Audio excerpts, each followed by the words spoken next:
Today, Positively Philly is bringing you to the Betsy Ross House. It's a place where tourists and natives come to appreciate the history of our city. But I thought it would be a little bit more authentic if I really got into character for this interview.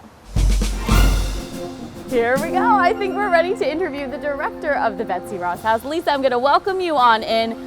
What is it like when people are seeing all of this history come to life before your eyes? You guys know this better than anyone, and people must be mystified every single day. I see the most jaded teenager, like, completely into the experience. I mean, I have teenagers myself. I know they're hard to please, but there have been numerous times where I've just been walking through the house and I see these teenage visitors, either here on school trips or with their families, just transfixed on Betsy and having a conversation with her. It's really great. Yeah, it's a fantastic story, and we get to meet her when we come through these gates, and I think the realistic experience that you get is really a hallmark of what historical Philadelphia brings to tourists and to natives. Like we said, you probably get a mix of people from way out of town, maybe even out of the country. I mean, anybody's welcome, but like we do a lot of community programs because we have this really fantastic courtyard. Beautiful. And the Old City community loves using it. We have pop-up beer gardens. Love it. And it's just a lovely place to have lunch or whatever.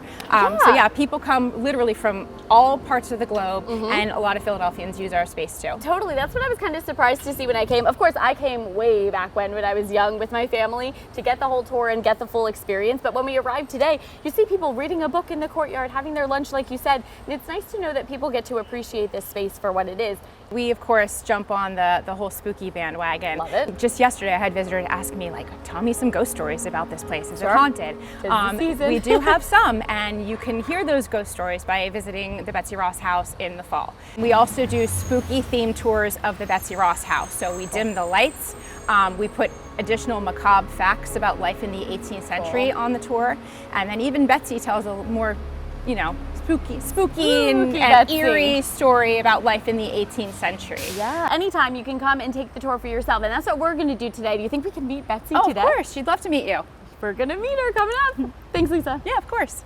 Welcome to my upholstery shop. I am Elizabeth Ross, or Betsy if we are friends, and I do hope we will be friends, so of course call me Betsy. Betsy Ross, thanks for having us. Oh, indeed, it is my pleasure to have you here. It must be fun to get so many visitors from near and far in your shop. What's your favorite thing to tell them when they pass through?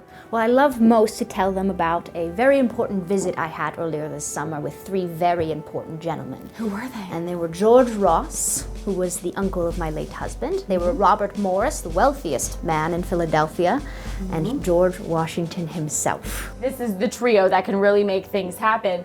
What happened next? Well, they came to me with a design for a flag. Now, as we are an upholstery shop, you may be able to tell, upholstery is my trade, not flag making. Right. I had never made a flag before in my life. I told them as such, and I said, well, I do not know, but I will try. And they brought me a design for a flag. And of course, I could complete it, but I did have a few suggestions. What were they? What did the original look like? Now, the original was a square flag. It had red and white stripes, 13 of them. And in the corner, there was a field of blue with 13 six-pointed stars. Oh, now that's a little different than the one we know and love, right? That's where your edit comes in? Indeed, indeed. And they did enjoy my adjustments. Now, that was one of the ones I made. I also recommended the flag be rectangular, and that you organize these stars in some sort of shape, such as a cross or perhaps a circle, and they were partial to the circle. I have a feeling this really caught on. They seem to like the idea. Indeed, I think so. Amazing. Is it hard to make a 5-pointed star, though? Well, is that a pain in the neck? No, not at all, and I will demonstrate. One starts with a piece of scrap paper such as this, or perhaps fabric, of course, when you are making the flag. You fold it once, like so. And just upon itself, you fold again, and it's very important to have the tip here lined up correctly, so you may have an even star. And once again, make sure all creases are pressed.